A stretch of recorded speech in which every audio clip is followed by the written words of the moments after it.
They say the land remembers, long before kingdoms and crowns, before saints and swords.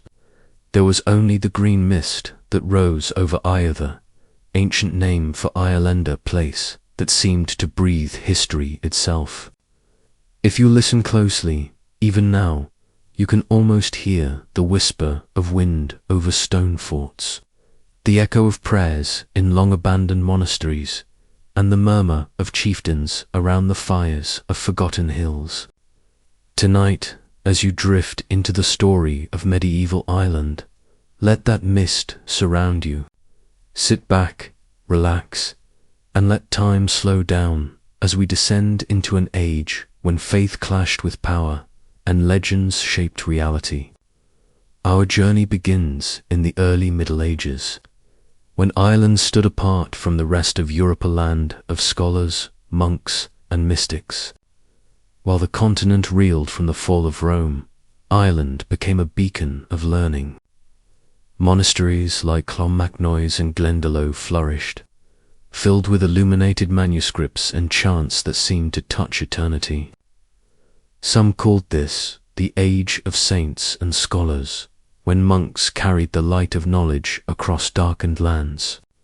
But peace, as always, was fragile. Beyond the shimmering sea, ships with dragon-headed prows began to move across the waves. The Norsemen Vikings had heard of this island of gold and books, and their hunger was not only for treasure, but for dominion. Their arrival would change everything. Monks who once copied scripture by candlelight would soon hear the clash of steel outside their cloisters. Towns like Armagh and Kells would burn. And yet, amid the chaos, Ireland's identity began to evolve. The Norse didn't just raid, they settled. They built Dublin, Limerick, and Waterford, planting the seeds of Ireland's first true cities. They married locals, traded goods, and blended gods and customs. For nearly 2 centuries, Ireland became a land suspended between two worlds, the Gaelic and the Norse, the sacred and the brutal. As you drift deeper into this tale, imagine the grey shores of Dublin Bay, the faint scent of smoke rising over wooden huts, and the haunting call of a horn echoing through morning fog. This was the dawn of medieval Islander land, both isolated and connected, peaceful yet perpetually on the edge of invasion. And as we move forward, one question lingers like the mist itself. Could a nation born from such chaos ever truly find peace? The Vikings came first as raiders, but they stayed as rulers, leaving footprints in the sand and bloodlines in the soil. By the 9th century, their longships had carved paths through the Irish Sea, slicing into river mouths and coasts like blades through silk.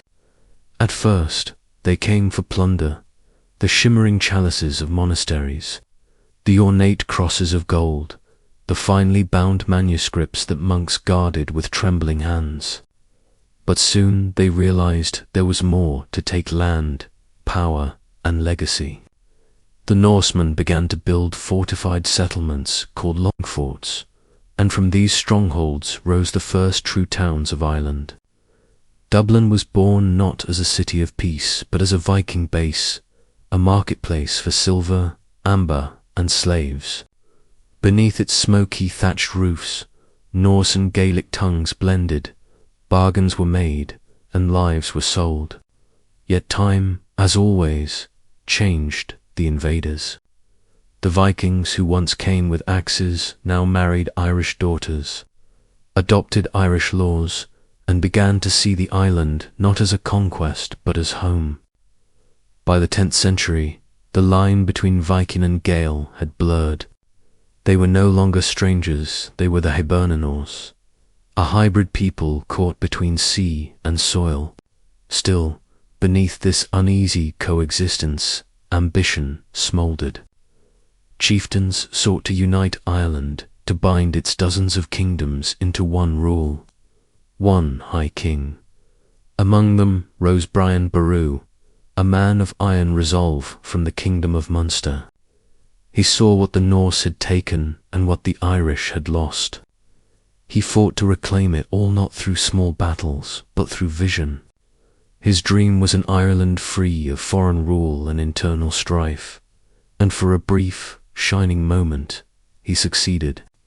At the Battle of Clontarf in 1014, Brian's forces clashed with the Viking armies and their Irish allies on the muddy shores near Dublin. The sounds of battle carried through the wind, steel on steel, shouts swallowed by the tide. When it was over, the Vikings were broken, but so was Brian, slain in his tent after victory. His death ended more than a war. It ended an era. The Vikings remained, but never again as masters. Ireland had survived the storm, but it was not yet united, not yet healed. And as one shadow lifted, another began to rise from across the sea. Where kings and bishops watched this fractured island with calculating eyes, by the middle of the 12th century, Ireland stood at a crossroads, divided not by invaders, but by its own rival kings. The ancient high kingship had become a title of ambition rather than unity, and petty wars scarred the island from Ulster to Munster. In the east, Leinster's ruler, Dermot Mac Machada, found himself exiled by his enemies and desperate for aid. His eyes turned eastward across the cold Irish seat in England, where a new power was rising. Henry II, the first Plantagenet king, ruled a realm driven by order, ambition, and the iron logic of conquest. When Dermot arrived at his court in 1167, pleading for help to reclaim his throne, Henry saw more than a petition. He saw opportunity. Permission was granted for Norman knights to cross the sea, and soon armoured men from Wales and England landed on Irish shores. Among them was Richard de Clare, known as Strongbow, a man whose name would echo through Irish history. His banner rose over Wexford and Waterford, his swords cut through Gaelic lines, and Dermot regained his throne. But the price was heavy. In return, Strongbow married Dermot's daughter, Aoife, and was promised Leinster itself. When Dermot died, Strongbow did not return power to the Irish. He claimed it for himself. The Normans had come not as mercenaries, but as conquerors. They built stone castles over rivers and roads, carved fields into estates, and imposed feudal order where clan laws once ruled. Henry II, alarmed by Strongbow's growing power, landed in Ireland in 1171 to assert his own authority. For the first time, an English king set foot on Irish soil, and his presence marked the beginning of 8 centuries of struggle. The Irish chieftains, fractured and weary, submitted to him, some seeking peace, others fearing worse. Yet, despite the royal banners and the Latin oaths, the land resisted. The Norman lords became half-Irish themselves, speaking Gaelic, marrying local women, and fighting among each other. The line between conqueror and native blurred once again, but beneath the surface, England's shadow grew longer. The old island of saints and scholars was gone. The new island of lords, castles, and divided loyalties had begun. And though the swords were sheathed for now, every man who walked its fields knew the silence would not last. As the 13th century unfolded, Ireland became a land caught between two worlds, the Norman lordships of the east and the Gaelic strongholds of the west. Castles rose like scars across the countryside, their grey towers staring down ancient ring forts and monastic ruins. The Normans brought their laws, their language, and their iron discipline, but the island resisted beneath the surface, whispering in Gaelic tongues that refused to fade. Dublin, once a Viking outpost, now thrived as an English stronghold, its streets crowded with merchants, soldiers, and clerics, while beyond its walls, the native chieftains plotted to reclaim what had been lost. The English crown claimed lordship over Ireland, but its power was a fragile illusion. Norman families like the Fitzgeralds, the Butlers, and the de Burghs ruled their vast territories as if they were kings in all but name, marrying into Gaelic clans and adopting their customs. These lords were called the Old English, and they were as much Irish as they were Norman. The crown, distant in London, could not control them. Over time, the Norman settlers began to fade into the culture they once tried to dominate. The English complained that the conquerors had gone more Irish than the Irish themselves. Gaelic poets sang of this strange blending, where foreign knights danced at Irish feasts, and Norman banners flew beside Celtic harps. But not all saw peace in this union. To the English crown, Ireland's transformation was decay, a rebellion of culture.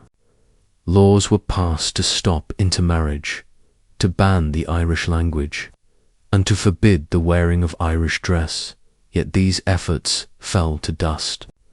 The land itself seemed to draw every invader into its spirit. Still, the peace was brittle.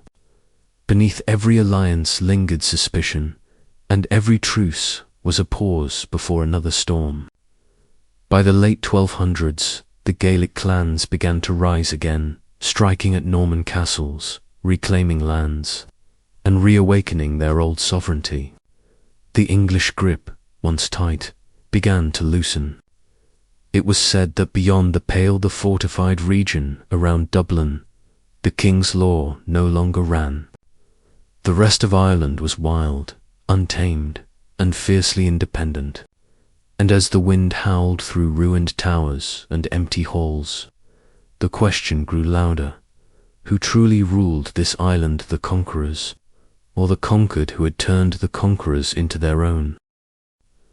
By the dawn of the 14th century, Ireland was stirring with a new defiance.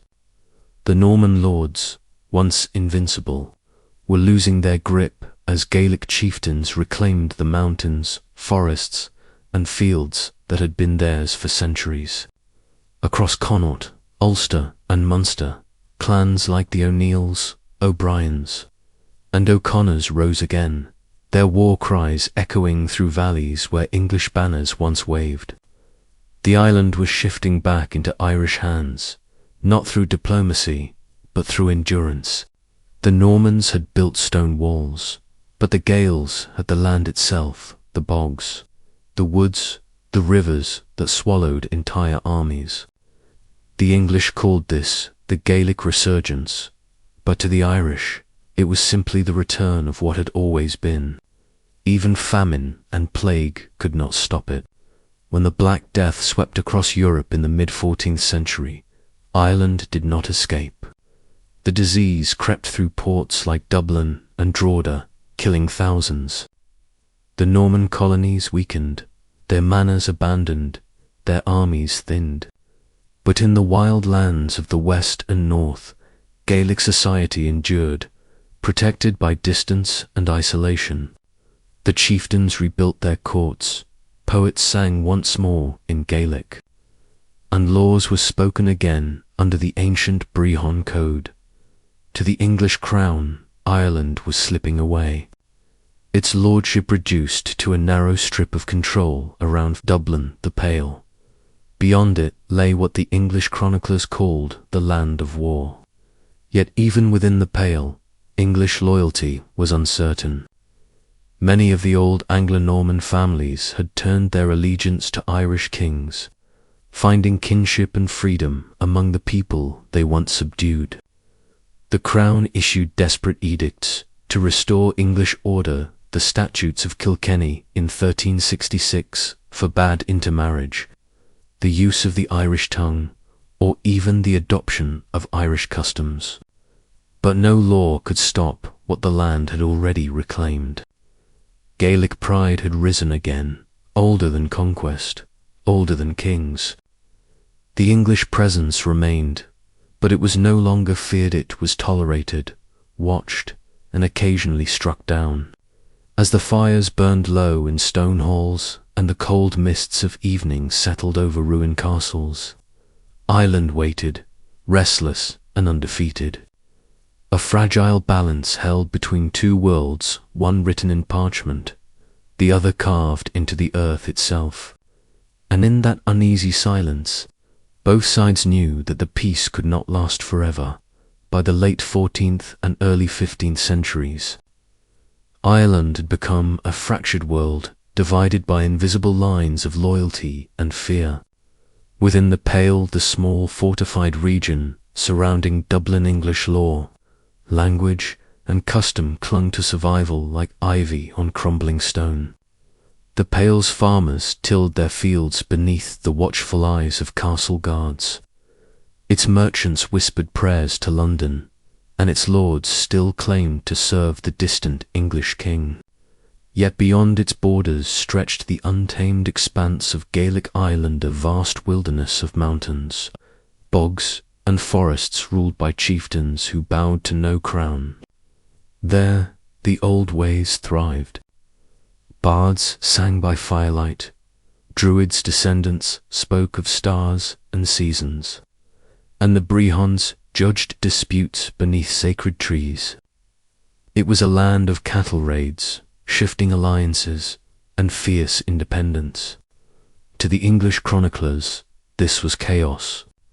To the Irish, it was freedom. The Pale became a symbol of foreignness, a fragile island of authority surrounded by a sea of rebellion. Its people built walls, not just of stone, but of fear, convinced that beyond them lay barbarism. Yet those who ventured past its borders often found something else entirely, a civilization with its own poetry, its own laws, and its own unbroken sense of belonging. While the English crown struggled with wars in France and revolts at home, Ireland was left to fend for itself. Governors came and went, each claiming to restore order, each fading into the same mist of futility. English power shrank until it was little more than a memory, and the Pale's inhabitants began to feel like exiles in their own land. Even the word English began to lose its meaning here. Bloodlines had blurred, identities mixed. The children of Norman knights now bore Irish names and spoke Gaelic in their halls. Across the island, the boundaries between conqueror and native had dissolved into something more ancient and untamable. The land seemed to reclaim every foreign stone, every banner, every law. It absorbed them, softened them, and returned them to earth. But peace was an illusion. From across the sea, new winds were rising, winds of reform, ambition, and conquest. England was awakening again, and Ireland, long neglected, would soon feel the full weight of its gaze. The Pale stood trembling, surrounded by history and waiting for the storm that was. About to return, the 16th century dawned with the sound of ships and ambition. England had changed, no longer a realm of feuding nobles, but a centralized power under the Tudor dynasty, led by kings and queens who saw Ireland not as a distant possession, but as an unfinished conquest. Henry VII first tightened the reins, but it was his son, Henry VIII, who would turn the island into a crucible of faith and loyalty. When he broke from the Catholic Church in Rome, declaring himself supreme head of the Church of England, his shadow reached across the sea. Ireland, long bound to Catholic faith, became a problem to be solved, a land whose allegiance to the Pope was now an act of treason. The Tudor monarchs called it reformation, but to Ireland it felt like invasion by another name. Gaelic lords and Old English nobles alike were forced to choose loyalty to the crown or loyalty to their god. Rebellions flared like sparks across the countryside, and the old divisions deepened. The English sent soldiers, administrators, and settlers, determined to impose order where none had held before. They built new fortresses, redrew maps, and introduced the policy of surrender and regrant, demanding that Irish chiefs renounce their ancient titles and accept English law in exchange for recognition. Some agreed, seeking survival through diplomacy. Others refused, retreating into their mountains and forests, raising banners of defiance. The old island of clans and chieftains found itself face to face with an empire of bureaucracy and steel. Dublin grew into a citadel of Tudor authority, its streets patrolled by men in armour emblazoned with the royal crest. Beyond its walls, resistance gathered in whispers and forests. Henry's successors continued his mission. Edward, Mary, and then Elizabeth I, determined to bring Ireland fully under English control. The wars that followed were not just political but spiritual, tearing through generations. The monasteries fell, their libraries looted or burned. The bells that once called monks to prayer now rang for soldiers. The air itself seemed heavier, burdened by suspicion and loss. Ireland was being remade, not just in governance, but in soul. Yet beneath the surface, the old faith endured. Hidden in cottages and mountains, whispered in Gaelic prayers that refused to die. The Tudors could conquer castles and kingdoms, but the heart of Ireland remained unbroken, waiting for its chance to rise again. By the late 16th century, the fires of rebellion burned brighter than ever across Ireland's hills and glens. The Tudor conquest, meant to bring peace through submission, had instead awakened centuries of defiance. The Gaelic lords who once fought each other now found common cause against the foreign crown that sought to erase them.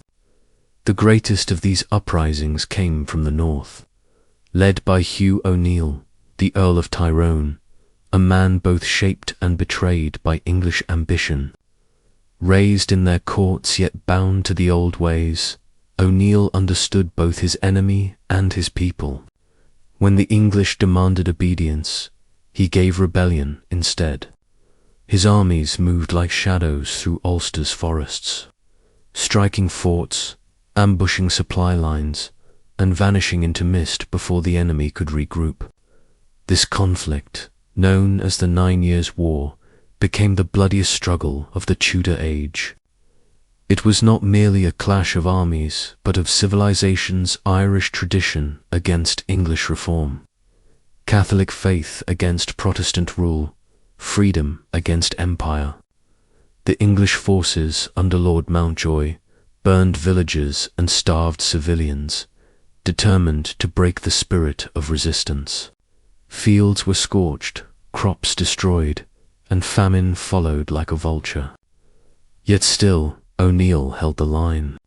His greatest triumph came at the Battle of Yellow Ford in 1598, where English troops were slaughtered, their banners sinking into Irish mud. For a moment, it seemed the island might cast off its conquerors, but the tide soon turned. England, strengthened by new wealth and fleets, poured men and money into Ireland. Spanish allies who had promised aid arrived too late, landing at Kinsale in 1601, only to be crushed by superior English forces. O'Neill's dream crumbled on that battlefield. Defeated and betrayed, he fled north, his castles seized, his lands confiscated.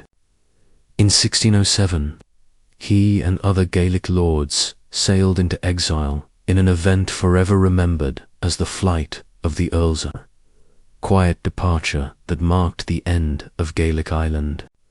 With their leaving, the last flame of native sovereignty flickered out. The English crown had triumphed, but the victory was hollow. The land was scarred, its people broken. Yet beneath the silence lay a memory that could not be conquered, a memory of freedom, faith, and an island that refused to vanish, even in defeat. In the chill dawn of September 1607, a small ship slipped away from the shores of Lough Swilly, carrying with it the last hope of an independent Gaelic Ireland. Aboard were Hugh O'Neill, Earl of Tyrone, Rory O'Donnell, Earl of Tyrconnell, and nearly 100 nobles, soldiers, and priests, the final remnants of a world that had stood for over 1,000 years. Their departure, known to history as the Flight of the Earls, marked not only exile but extinction. With them went the old Gaelic order, the chieftains, the poets, the brehons, and the intricate web of clan life that had once governed the island. They sailed toward Spain, hoping for sanctuary and support, but the winds of Europe had changed. The crowns of Christendom were weary of Ireland's wars, and their pleas found no answer. As their ship disappeared beyond the horizon, Ireland entered a new age, one ruled not by lineage or loyalty, but by empire. In their absence, the English crown seized the lands of Ulster, the richest province in the north, and began the systematic colonization known as the plantation. English and Scottish settlers arrived in waves, granted estates carved from confiscated Gaelic territory. Towns were built where strongholds had stood, Protestant churches where monasteries once rang with Latin hymns. The native Irish were pushed to the margins, forced to labour on lands that had once been their own. The transformation was brutal and deliberate, social engineering, meant to break the Irish spirit and replace it with English order. Fortified towns like Derry and Enniskillen rose from the ashes of Gaelic villages, their streets laid in perfect grid patterns, their walls built to keep the past out.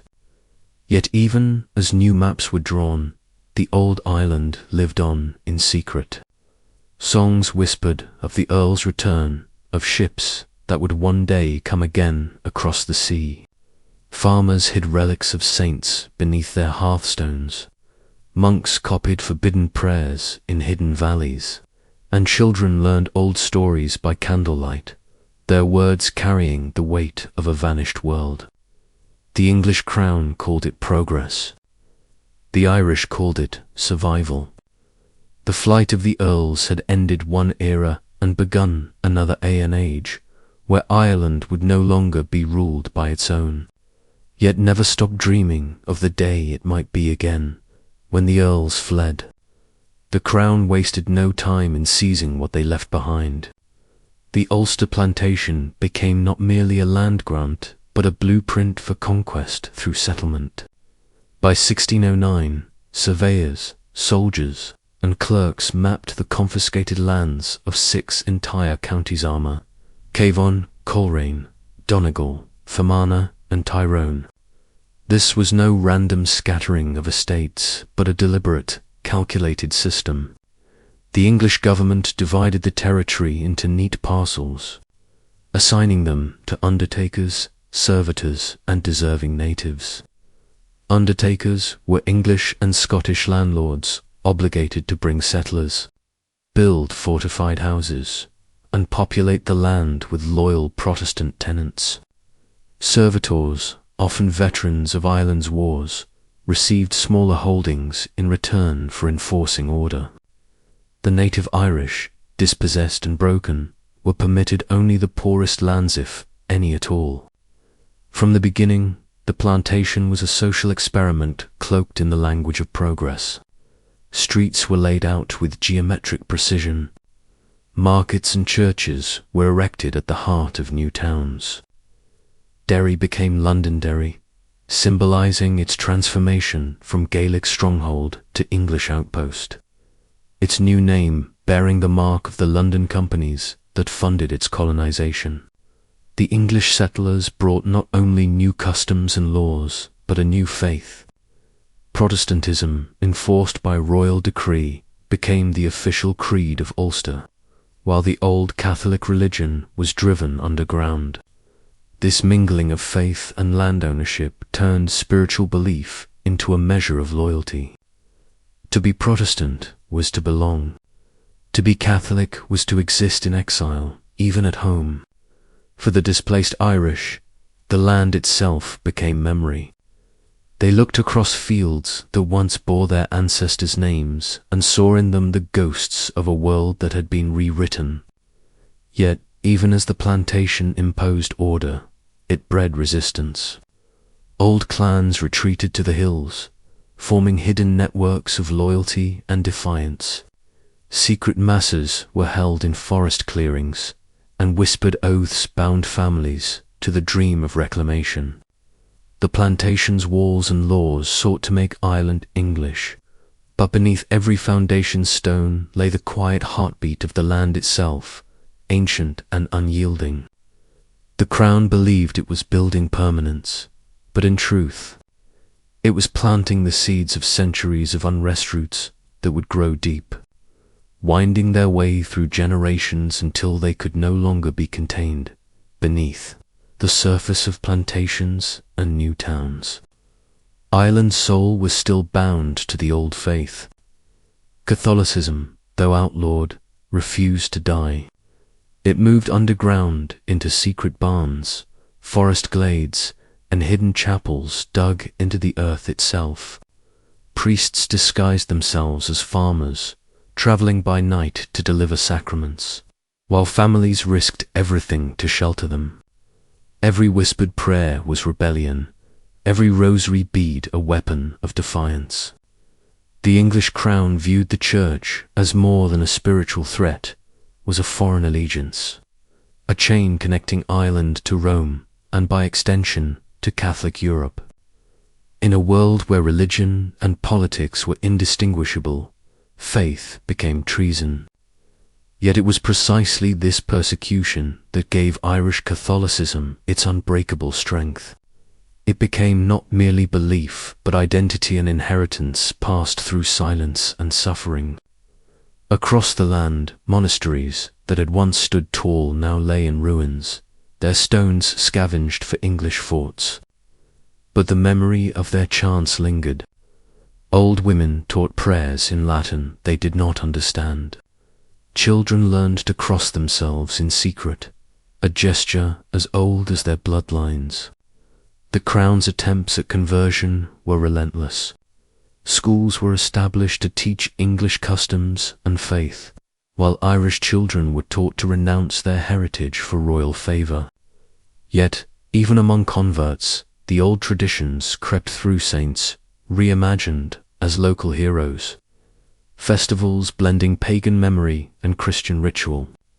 Religion in Ireland became a mosaic of defiance, each fragment telling the story of a people who would bend but not break. The more England enforced its new orthodoxy, the more Ireland's old faith hardened into resistance. From Ulster to Munster, rebellion began to take on a sacred tone. It was no longer only about land or titles, it was about the salvation of the Irish soul. And in whispered gatherings, prophecies spread that one day a Catholic king from across the sea would return, that the faith would rise again, and with it, Ireland itself. This dream, half prayer and half prophecy, would pass from one generation to the next, igniting uprisings and hopes alike. For Ireland's faith was no longer merely a church, had become the memory of freedom, waiting, patient and eternal, beneath the ashes of conquest. By the mid-1600s, the tension that had been simmering for generations began to boil over. The plantations had taken the land, the laws had broken the language, and the new faith had declared war on the old. But Ireland's silence was not submission, it was the stillness before the storm. In the cottages and hillsides, in the taverns and secret chapels, discontent whispered like wind through long grass. The dispossessed watched as new settlers thrived on their ancestors' soil, their fields marked with foreign fences, their churches' silent ruins overtaken by weeds. The crown's rule was absolute in name, but in reality, control extended only where its soldiers could march. Beyond that, Ireland remained wild, restless, and waiting. When rebellion finally came in 1641, it was not a spark, but an explosion. The uprising began in Ulster, led by Irish Catholics determined to reclaim the land stolen from them under the plantations. They struck at dawn, taking forts, seizing towns, and driving settlers from their homes. For a brief, terrible moment, it seemed as if Ireland might belong to its people again. But rebellion breeds retribution, and soon violence spread in every direction. Tales of massacre and vengeance filled the air, some true, others twisted by fear. Protestants fled south in terror. Irish villages faced English reprisals that spared no one. The rivers ran red, and the land, once fertile, became a graveyard of unburied history. Yet beneath the chaos was something older than Heta, desperate longing for dignity. The rebels did not speak in the language of politics, but in that of memory. They saw themselves not as insurgents, but as guardians of something ancient, their fathers' fields, their saints' altars, their right to exist on their own soil. The rebellion's momentum carried into a full war, drawing in England and Scotland, each faction claiming divine sanction. Each army convinced it was the hand of God. For the Irish, though it was not theology, it was survival. They fought not for empire, but for the simple right to be. And as the flames spread across towns and castles, Ireland stood at the edge of a transformation so profound that it would echo through every generation that followed a struggle, not just for land or faith, but for the meaning of Ireland itself. When Oliver Cromwell landed in Ireland in 1649, he did not come as a conqueror in the traditional sense. He came as a purifier, a man who believed himself chosen by God to cleanse a land he saw as sinful. What followed was not war, but a reckoning. Drogheda fell first, its walls breached by cannon fire and its defenders cut down without mercy. Cromwell ordered the killing of soldiers and civilians alike, claiming it as divine justice. Wexford followed, then Kilkenny, and across the land the sound of steel and flame drowned the old songs. The Irish fought with the desperation of a people defending not just territory but their very right to breathe. But against Cromwell's new model, army disciplined, relentless, and driven by fanatical purpose, resistance became martyrdom. Villages were burned, churches desecrated, and entire communities erased. Those who survived faced exile, famine, or transportation to the Caribbean as slaves.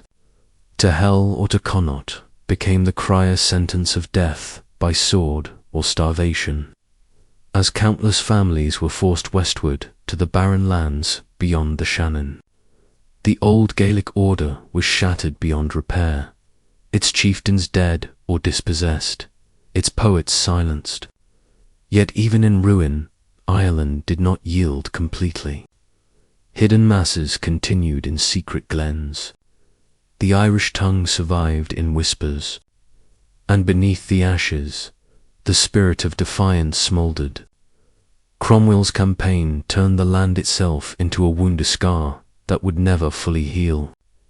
To the English Parliament, it was a triumph of order over rebellion. To the Irish, it was an apocalypse. Fields once green were left black and empty, and famine followed war like a shadow that refused to lift.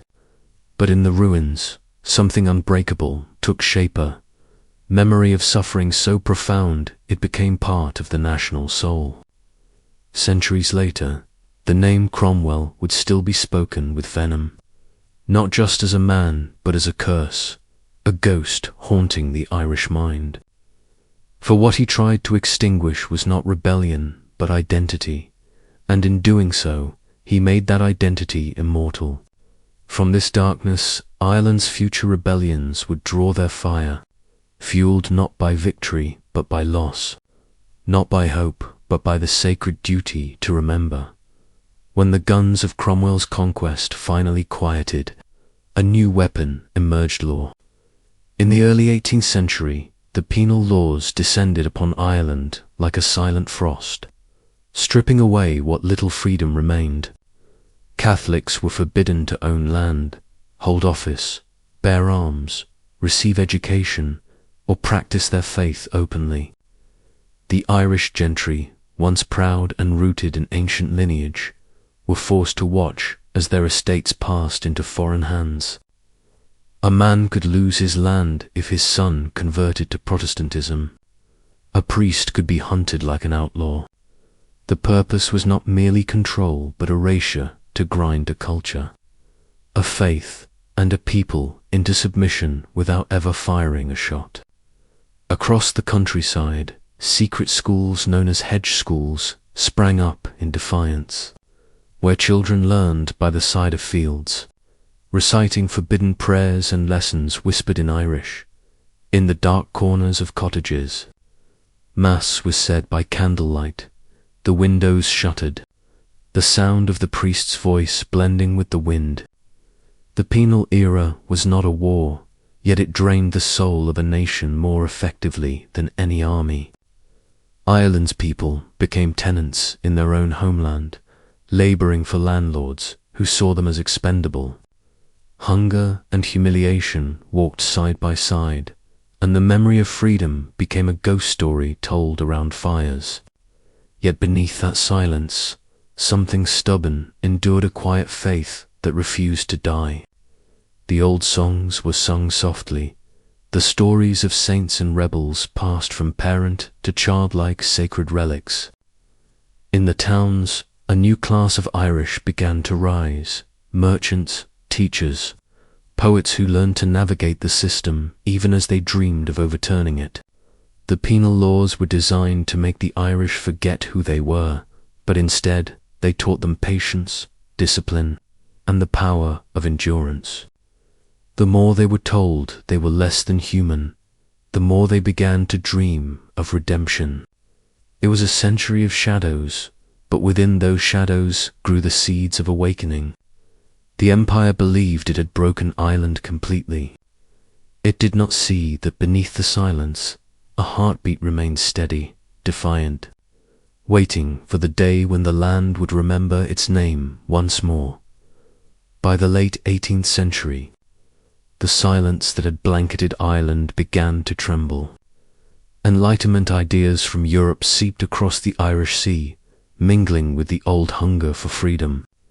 Men began to whisper of liberty, equality, and fraternity, words that glowed like embers beneath centuries of ash. The penal laws still weighed heavily, but minds were stirring, especially among the young and educated. In Belfast, Dublin, and Cork, secret societies formed. Most famously, the United Irishmen, led by men such as Theobald Wolfetone. They dreamed of an Ireland free from sectarian division, where Catholic, Protestant, and Dissenter could stand as one nation. Inspired by the revolutions in America and France, they plotted to rise against British rule. But the dream was fragile, and the empire's reach was long. Spies infiltrated the movement, leaders were arrested, and in 1798 the rebellion burst forth, brave, chaotic, and doomed. Across Wexford, Antrim, and Mayo, farmers armed with pikes and fury-faced regiments of redcoats. At Vinegar Hill they fought like lions, but their courage could not match muskets and cannon. The aftermath was brutal mass executions, villages burned, bodies left to rot as warnings. The rebellion failed, yet its spirit refused to die. Wolfetone, captured and sentenced to death, took his own life rather than give his captors the satisfaction. His words, written in his cell, echoed through generations, that Ireland might someday take her place among the nations of the earth. The rebellion of 1798 marked the birth of modern Irish nationalism, not because it succeeded, but because it dared to imagine unity beyond faith and faction. It turned rebellion into an inheritance, something passed from one generation's defeat to the next's determination. Even as the union with Britain was formalised in 1801, binding Ireland to London's Parliament, the old fire kept smouldering. Songs were written of heroes and martyrs, their names whispered like prayers in the dark. The Empire had won again, but in the minds of the Irish, a new story was beginning, one of unfinished battles and promises, yet unfulfilled. The rebellion had failed to free the body of Ireland, but it had begun to awaken her soul. And that awakening could not be reversed. The 19th century dawned with Ireland, bound to Britain by law, but divided by destiny. The Act of Union promised prosperity, yet what followed was devastation on a scale that reshaped the land and its people forever. In 1845, a strange blight crept across the potato fields, turning once rich crops into black rot. The potato, simple, humble, and vital, was the lifeblood of the Irish poor, feeding millions who had little else. Within months, famine spread like a plague. By winter, people were dying in ditches, their mouths stained green from eating grass. Entire families vanished, their cabins abandoned, roofs caved in, hearths gone cold. The British government sent aid, but too little, too late, bound by policy and prejudice. Ships left Irish ports laden with grain and cattle bound for England, even as corpses lined the roads. Some officials called it divine justice, others simply turned away.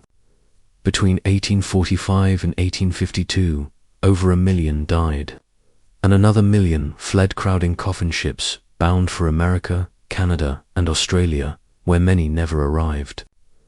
Those who survived carried with them the sound of their homeland's mourning, a grief that stretched across oceans. The famine was more than hunger, it was annihilation. It emptied villages, erased generations, and left deep scars in the soil and soul of Ireland. The land itself seemed to grieve, the hills silent where laughter once rang. And yet, from the ruins, a strange resilience took root. The survivors told their stories, and their children remembered. The Irish language, nearly lost, whispered in the wind through songs of exile and lament. The famine changed everything, it shattered the illusion of security under British rule and hardened the Irish will for independence.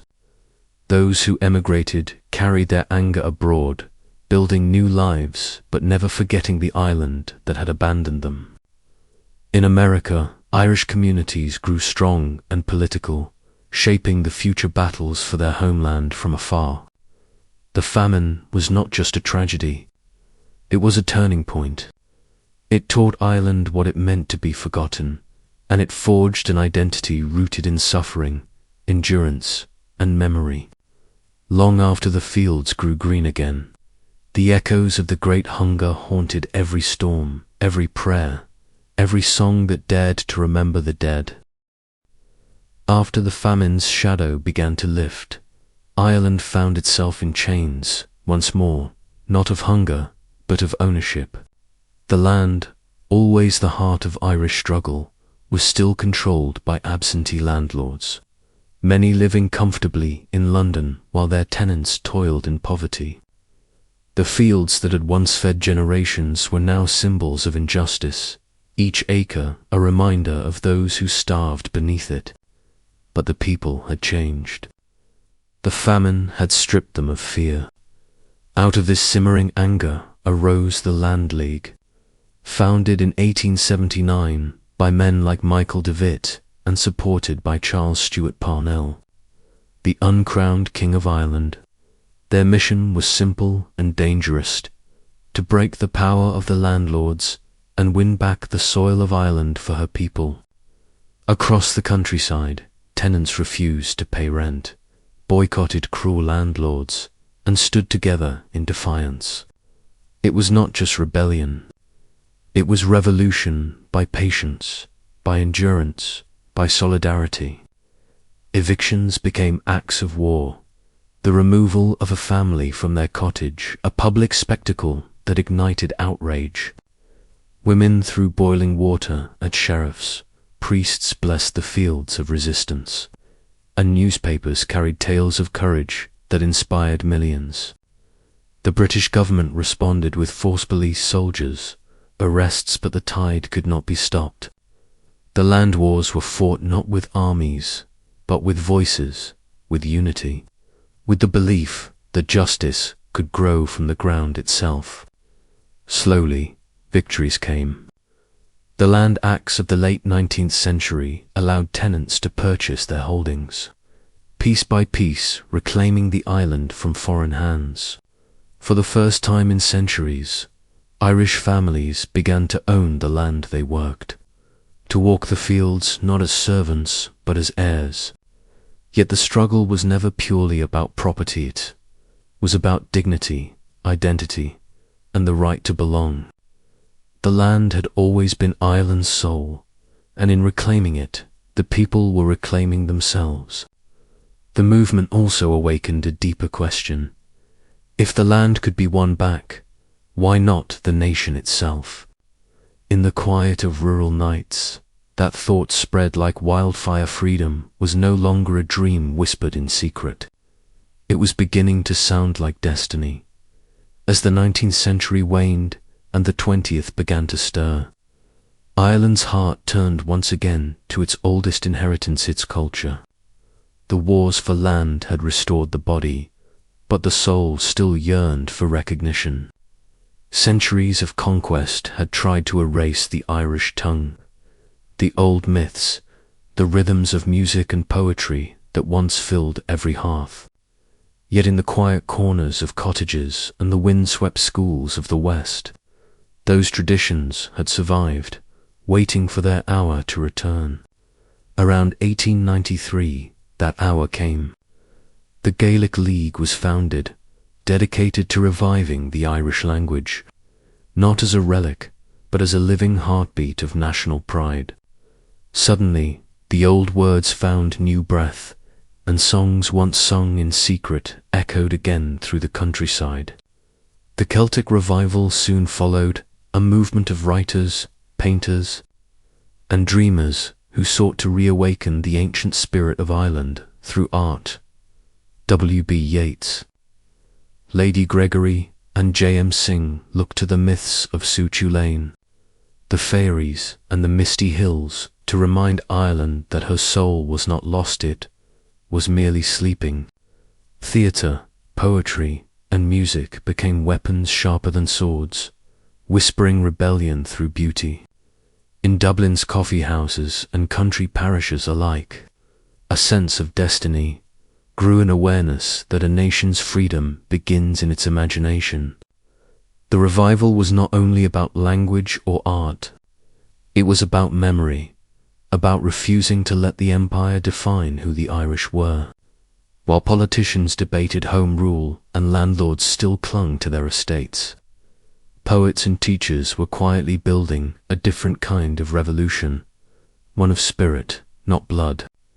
Children learned their history not from British textbooks, but from their grandparents' tales of saints and heroes. Pride returned, cautious at first, then bold.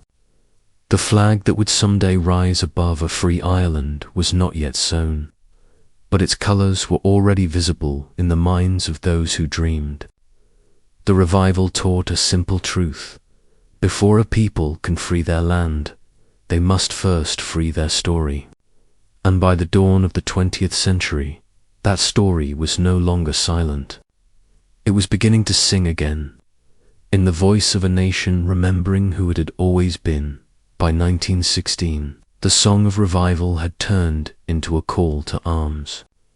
Dublin's cobblestone streets, once alive with poetry and debate, now echoed with the footsteps of men preparing for something larger than themselves. The world was at war, and Britain's attention was fixed on Europe, leaving Ireland restless and watching. Beneath the surface, secret meetings unfolded in the back rooms of pubs and print shops, led by men who believed that the time for words had ended. Patrick Pearse, James Connolly, Thomas Clark, and their companions gathered under the banner of the Irish Republican Brotherhood, united by a vision as old as the island itself, free and independent Ireland. On Easter Monday, they struck.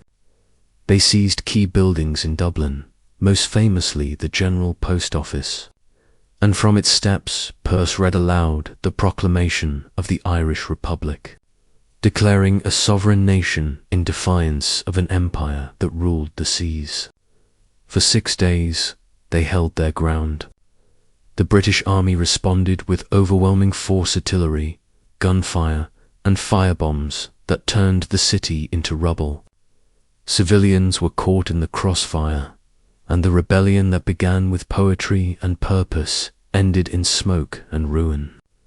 But as the rebels were captured and executed, something shifted. Their blood turned defeat into legend. Pearse faced his death with calm resolve. Connolly, wounded and bound to a chair, met the same fate with unbroken defiance. What had been dismissed as a hopeless act of rebellion began to look like martyrdom, and martyrdom has a power all its own. Across Ireland, hearts that had once beaten in resignation began to stir. The British victory in arms became a failure in spirit. The Easter Rising, though crushed, rekindled the idea of freedom with a force no army could extinguish. The Empire had destroyed the rebellion, but it had given birth to a revolution. Within a few short years, the spark of 1916 would spread into a firestorm, one that would change Ireland forever. For the first time in centuries, the dream of independence was no longer a distant echo, it was a living promise, carried forward by a people who now understood that sometimes, even in defeat, a nation can be reborn. The executions of 1916 were meant to silence Ireland, but they did the opposite. They awakened her. Within 2 years, a new generation took up the cause, not with poems and proclamations, but with guerrilla warfare. Under the leadership of Michael Collins, the Irish Republican Army struck from the shadows ambushes on lonely roads, raids on barracks, and intelligence operations that stunned an empire used to open battle. It was a different kind of war, one waged in whispers and sudden violence. Ordinary men and women became soldiers, couriers, and spies, their loyalty sealed in secrecy and sacrifice. The British responded with brutality, unleashing the Black and Tans, a force whose very name became synonymous with terror. Villages were burned, prisoners executed, homes searched without mercy. Yet the harder Britain struck, the stronger Ireland's resolve became. The war could not last forever, and in 1921 both sides sought peace. The Anglo-Irish Treaty was signed, granting independence to most of Ireland as the Irish Free State, but at a cost. 6 counties in the north remained under British rule, a wound that would never fully close. The agreement split the nation in two. Collins called it the freedom to achieve freedom, but others saw it as betrayal. Civil war followed, Irishmen against Irishmen, brothers divided by visions of liberty. By the time the guns fell silent, the dream of unity was fractured, but the foundation of sovereignty was laid. The tricolour flag rose over Dublin, and for the first time in centuries, Ireland governed herself. The road that had begun with invasion, famine, rebellion, and blood had finally reached its destiny. Yet even freedom carried ghosts. The partition of the island left deep divisions that would echo through generations, culminating in the long conflict of the Troubles in the late 20th century. But through it all, the Irish spirit endured, scarred but unbroken, forged in loss and lit by the stubborn light of remembrance.